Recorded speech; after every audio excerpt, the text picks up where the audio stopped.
When you think about data-driven techniques, you think about language, and you think about logic and inference. How do we build AI systems that combine these things? Because we love the incredible language abilities of large language models, but we need precise, reliable, accurate problem solving to solve tough enterprise problems. How do we do that? And we have an answer to that. So I think our vision, or EC, or Elemental Cognition's vision for how to architect AI systems, ended up being right with a vengeance, as we see now what's happening in the AI space.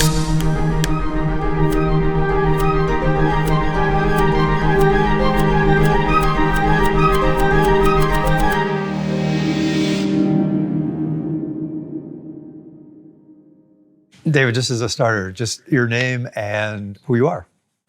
Dave Ferrucci, CEO and founder of Elemental Cognition and AI company. So let's just go back and start with the house where you grew up. Describe the house. I grew up in the Bronx, at an area called Pelham Parkway. And it was a small, a single family home on a small plot of land in sort of a mostly Italian and Jewish neighborhood.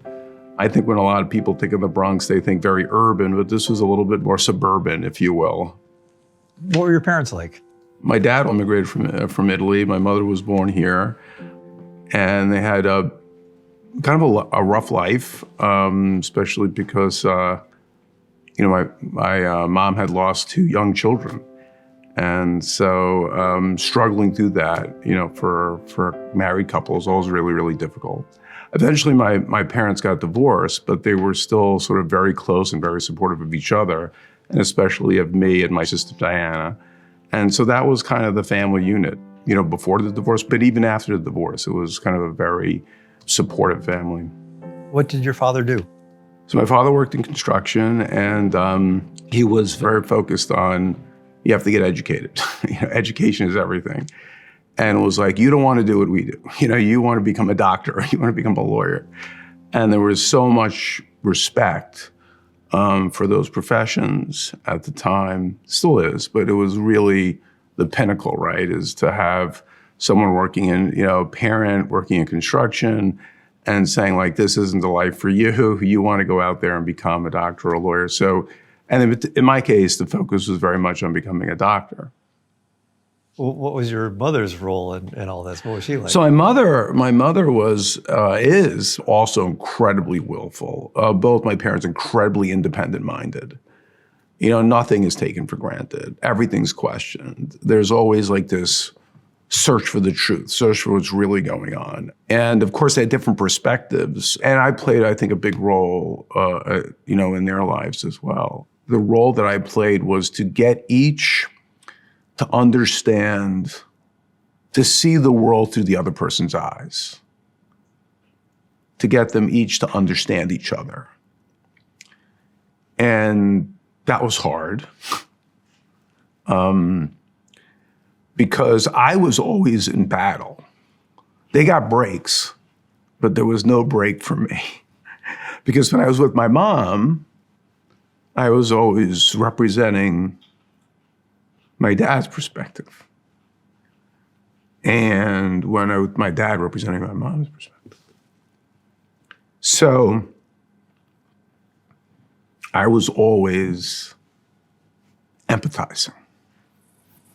That's a big weight for a young guy. Yeah. To carry. Well, I never shied away from taking on challenges. I felt compelled, really. As a kid in school, what kind of a kid were you? Were you a studier? Well, as a little kid, I was very rambunctious. I mean, the story that my parents told me was that they bought me a Tonka truck, and because it couldn't be broken, because the advertisement was, you can't break this. And again, I don't remember this, but my parents told me the story and my father came home that evening that they bought me the truck, and I was standing in the driveway with the truck in 2 pieces and said, I did it. I broke it. I guess it was a challenge. And so, as a young kid I was, but I think as, the burden of, you got to go to school and you got to do well and you got to become a doctor and this is what, and So a lot of it was very much focused on, schoolwork. One summer, this was actually in high school, you finish school. So one of the things I liked to do, and I'd get out of school and it was summertime, as I'd, blast Alex Cooper, school's out for summer, school's out forever. And so meanwhile, my dad's in his study and he's going, "What are you doing?" I said, it's summer. So why aren't you doing schoolwork? I said, because you don't have school, you don't have to do schoolwork. He said, yeah, but you should be studying and preparing for the next year. There was no pause really that was allowed. And he sees this ad, a local college, actually it was Iona College, had in New Rochelle, was giving it was billed as an advanced math class. It was actually a computer programming class on a PDP-11, learning basic programming language. And so he said, you should do this. So this way, this keeps your mind active. You learn something new and you get it there. Meanwhile, it's interesting because he very much wanted me to become a medical doctor. No one really knew what computer science was. I mean, your average people didn't really know what computer science was, certainly not what artificial intelligence was. And so he was like, go out there and it's math and you'll learn math and you'll do whatever. So I went to the class and it changed the course of my whole life.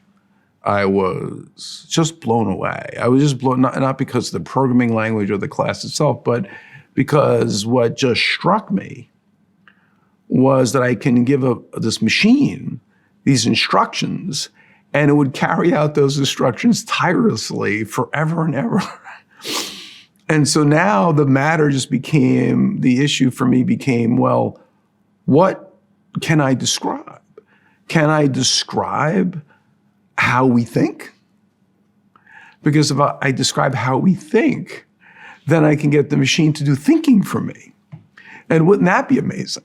Because then I would have this partner that would help me think and do work for me and allow me to be more creative. And, and I thought to myself, because I spent so much time doing and worrying about school, knowledge was king. Knowing stuff was so critical to doing anything and exploring ideas. And if I can just capture that thinking, and I was obsessed, with that.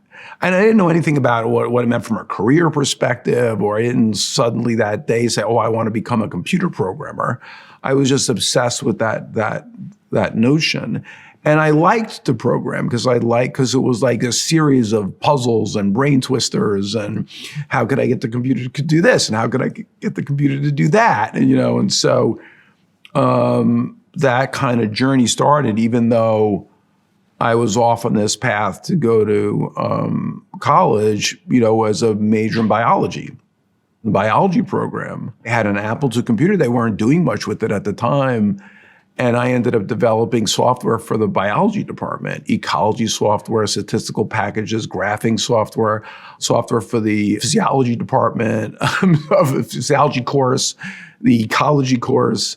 I did analog to digital interfacing. My friend had an Etch-a-Sketch, and I programmed an Etch-a-Sketch, and he was using it and drew. It was like I just couldn't stop doing it. It was the desire to just understand how these machines work, how you can program them, and what the nature of describing algorithms was like. What were the limits of it? What were the possibilities of it? I still wasn't thinking about it from a career perspective. I was on my path to be a medical doctor. How did you get from there to becoming part of IBM, joining IBM? It happened when I was in college. I had worked on all this computer stuff for the school. I loved it, but I was still on the path to become a doctor. And I had to take the MCATs, the entrance exams for medical school.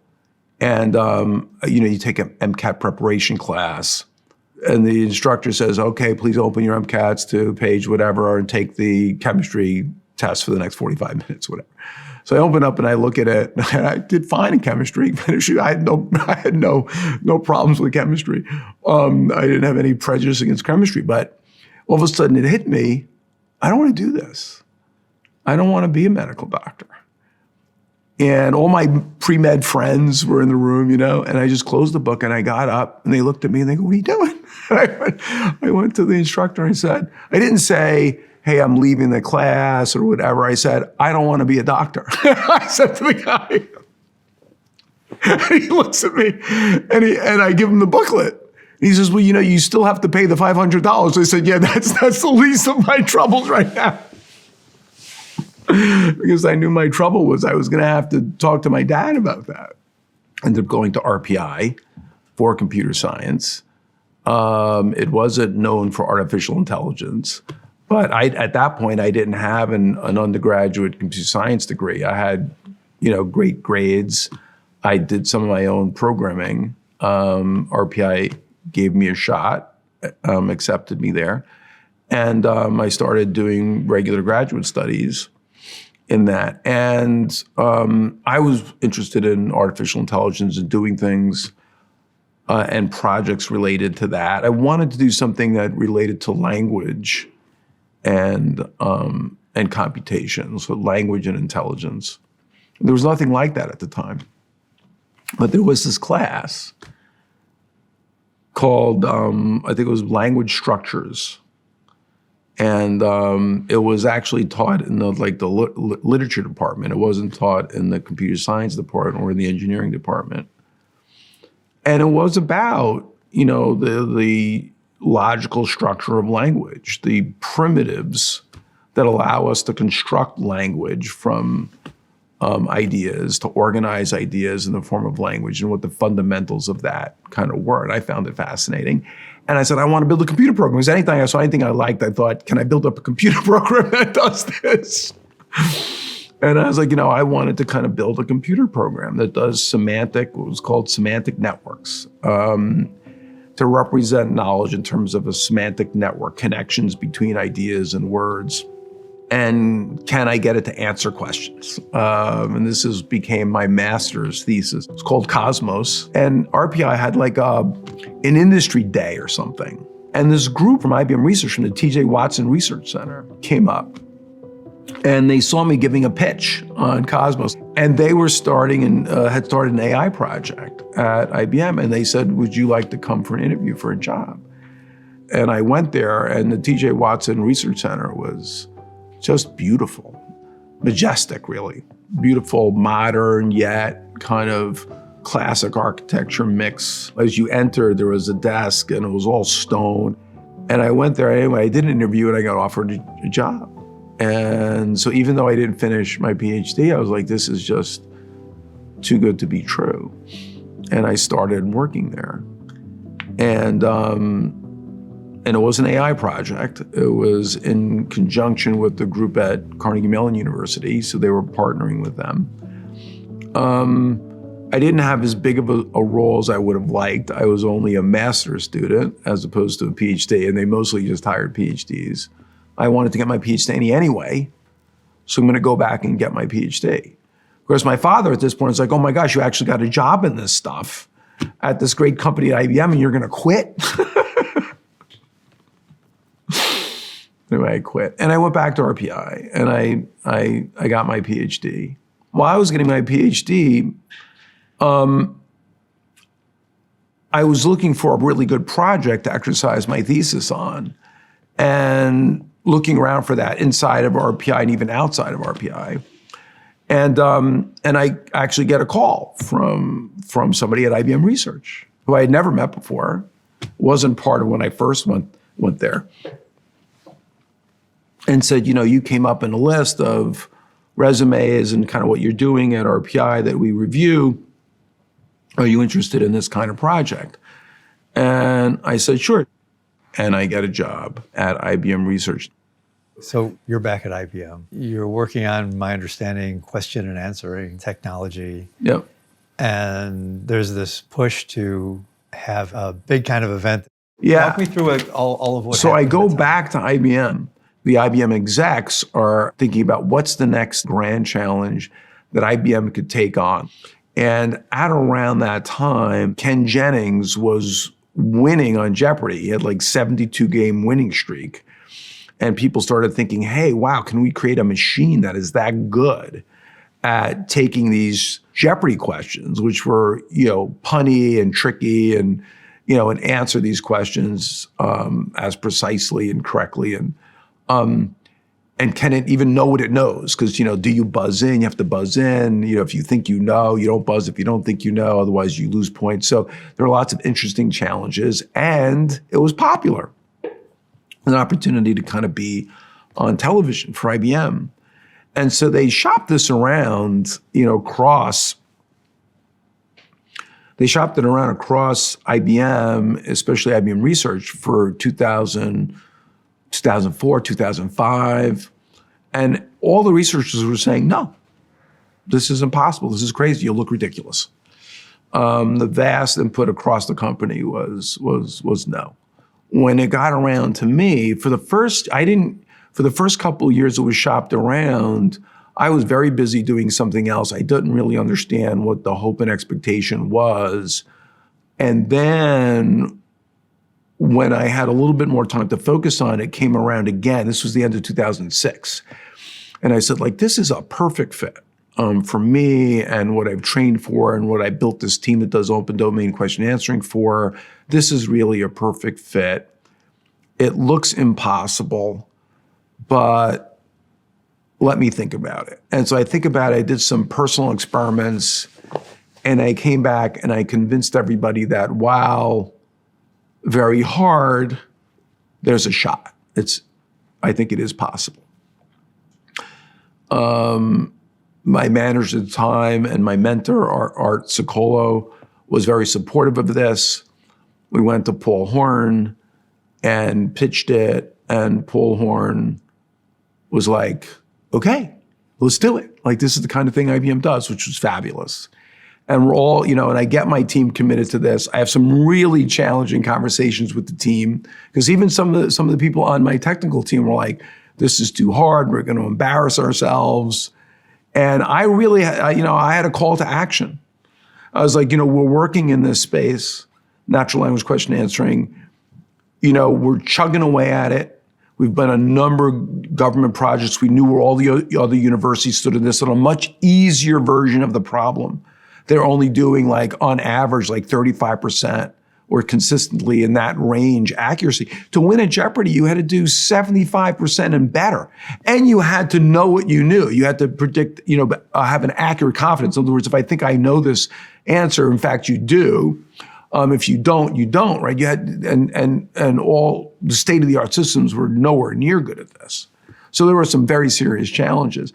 And I said, I said to the researchers that I said, guys, if, let's say we don't take this project and you keep chugging along and, let's say you publish, 3, 4, 5 papers a year on advancing this whole thing based on your years of experience doing this.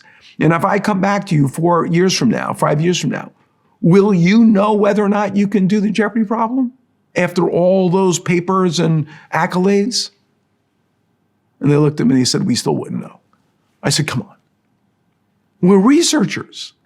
Even if we fail, at least we'll learn why we failed, because we'll have enough investment to take a really honest crack at this thing. And that convinced them. And so, they were on board. We kicked this project off, and, the Watson thing kind of gets started. There was still a lot of internal debate that went on. Lots of people at IBM were like, this is crazy. Some people would laugh. I'd walk down the hallway, they'd laugh at me. They would say, you're hilarious. Why would you ever do this? All you're going to do is risk your career. For me, because I had been working in question answering for a long time, it was very clear what we were going to do. System was going to get questions. We were going to decide whether or not to answer it, and then answer it. We wanted it to be about question answering. We didn't want it to be about robotics or anthropomorphism. So some of the stipulations I had is I really don't want a human face. I don't want a human hand involved. I didn't even want voice recognition. I said voice recognition wasn't really up to snuff at the time, and it would just introduce error. But then they wondered, in actual competition, is it going to be competitive? Is it going to be like unbelievably competitive where it was like no contest, or was it going to be terrible? And so there was this whole concern of whether it would be an interesting game one way or the other. It was nerve-wracking, quite honestly. I mean, so much was at stake. It was a very special day. They closed down the entire site. All the IBM executives were invited. My team was invited. Senior people at the Jeopardy and Sony Pictures was invited. You know, my biggest fear was that we had worked so hard and we knew we built a system that can win against champions. It wouldn't win every game, but it could win against champions. And we proved that out in all these practice games and all these stats that we did. But the game that we're going to air, there was a chance, 25 to 30% chance we would lose it. And if we lost it, people would think, no, we didn't achieve the goal. But we basically did achieve the goal, right? So we didn't achieve the goal to win every single game, but we can beat the best.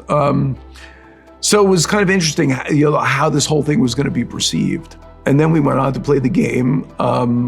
We didn't know we would win because Jeopardy numbers can be very high, but it could flip on a moment because of a double Jeopardy or a final Jeopardy, and the whole game can flip. So it wasn't actually until like the last, 10 questions on the final board where there was a daily double and Watson and Ken Jennings were competing for it.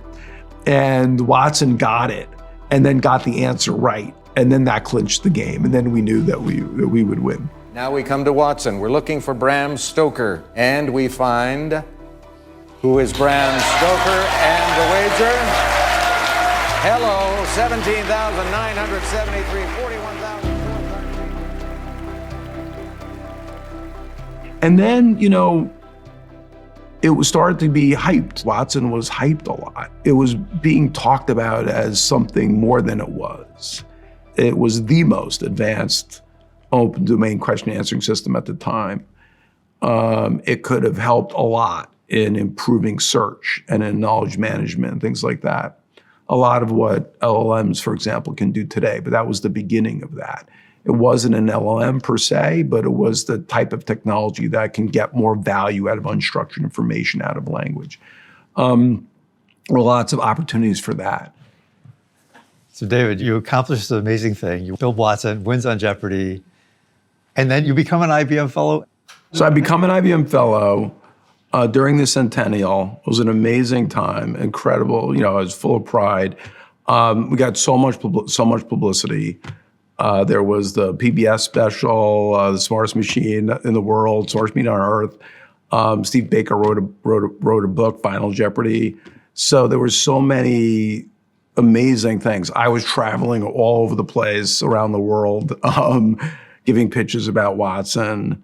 During the IBM Centennial, we learned about what an amazing company IBM was, what an amazing company it is. The amount of influence that it had on the industry was remarkable, and to be part of the whole IBM Centennial. So it was it couldn't have been more beautiful and rewarding and fulfilling for me. And I felt such a connection, to the company. I remember the night I got home from the win, and because my wife Elizabeth, my kids weren't allowed to go, right? They weren't in the group, and and this kind of will start to answer your question. So I got home that night, and my wife Elizabeth was like, so, like, it's over. I'm waiting for the next thing now.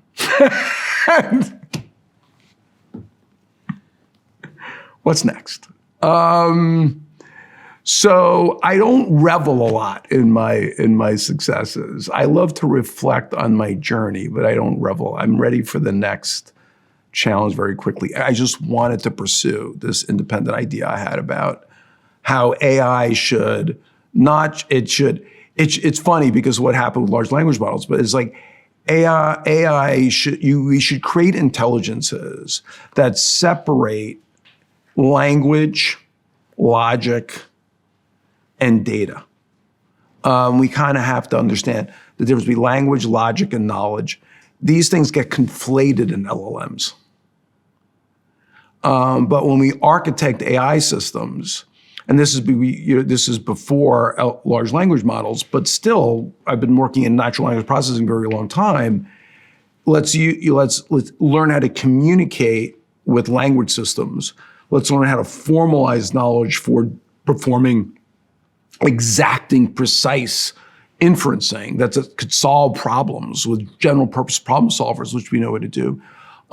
Let's be able to trace knowledge back to its original sources, the facts and the underlying data. Because when we think about human cognition, and when we do things well, not just when we do things with language and we introduce aura biases, but when we do things well, we follow a much more structured approach. We look at information, we look at what people say, we look at where the information is coming from, we assess it, we weigh it, we extract the knowledge, we connect it to the data, we do scientific analysis, and then we do mathematically oriented reasoning on that to make sure that our conclusions are right. This is what we should be doing. This is the sort of intelligence that complements human cognition, which could be full of biases. This is why we follow methods like this, because we know that our language and our cognitive processes can be biased and distorted, and we talk about hallucinations, and we really need to have a more structured approach. We need to use all those things. And so the idea was to kind of bring these things together. And so we started Elemental Cognition, working on that premise, and developed an AI architecture capable of using language for what it's good for, but using mathematical, logical reasoning and inference for what it's good for, the precision, the accuracy, the traceability, and then using, again, large language models to smooth the communication with humans and to help extract the knowledge from all this content. And so it's a more holistic architecture, and it's now hot. I think we will see AI continue to advance. I think we will not suffer a winter. We will see composite architectures that use LLMs and lots of other techniques to solve problems we definitely could not solve before. So I think this is really significant and more than evolutionary. I think this is revolutionary, what you're seeing now. This is the age of artificial intelligence is really beginning now. There are fears I have. We as a society have to focus on what we believe is right for us as people. How do we formulate, commit to, adhere to the values that we care about? Excellence, and integrity, honesty, commitment, compassion, right? And AI is going to be a tool, so there'll be things that'll be harder to, easier to do as a result of AI. That's fine. Learn how to use it, but use it in ways that help humanity, don't hurt humanity. And that's basically what, the way I position AI. When people say, well, what if it does, something that I already know how to do? I said, there's always places to go. There's always better ideas. There's always thinking about what matters to humanity. Learn how to use it to help humanity. It's really that simple. Did you have heroes that you really looked up to, people that really were a big influence on you? Picture this, right? This small house in the Bronx, a little patch of land. I think it was 100 by 80 or something like that.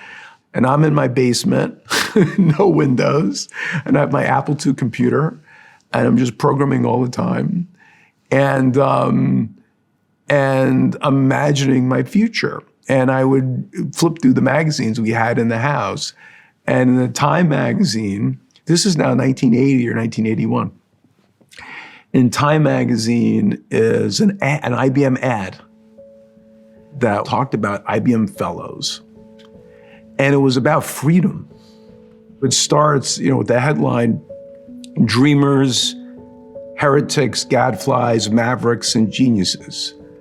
The story goes that Henry Ford once hired an efficiency expert to evaluate his company.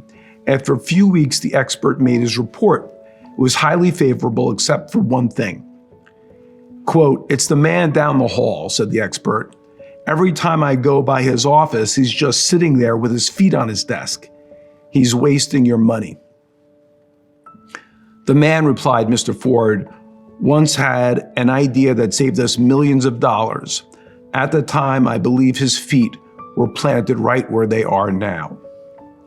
At IBM, we have 46 people like that, and we don't worry about where they put their feet. They are IBM fellows. They earned the title by having ideas that made a difference. Their job is to have more ideas like that, but under a very special condition.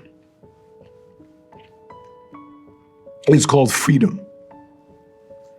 For a time of at least 5 years, an IBM fellow is free to pursue any advanced project of value to IBM, even if chances for success may seem remote. As a result, some of the great innovations of our time have come from IBM fellows. We may not always understand what they're doing, much less how they do it, but we know this. The best way to inspire an IBM fellow is to get out of the way. Freedom to create. The time to pursue a difficult idea. And, if we're going to struggle or take our time to do anything, at least the way I perceived it is, why do the ordinary? Why do the perfunctory? If you're going to take time to get up in the morning,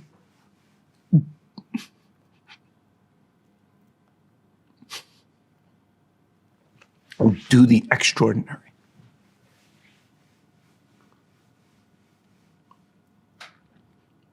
Why does that have such a powerful impact on you? You're emotional about talking about it. What is it about that freedom that just is so powerful to you? The persistence to work against the odds.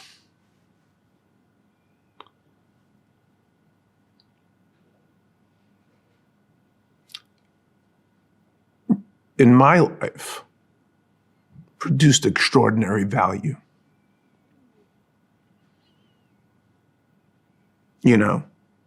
Why are you bothering trying to get your parents to understand each other? You'll never get there.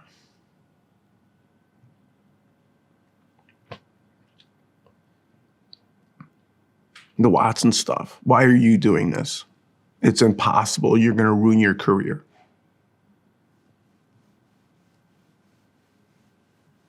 You can't, all these things about it's going to take too long. It's going to be too hard. It's not worth it. There's too much risk. So I think I valued independence. I valued freedom. I valued the internal strength to persist.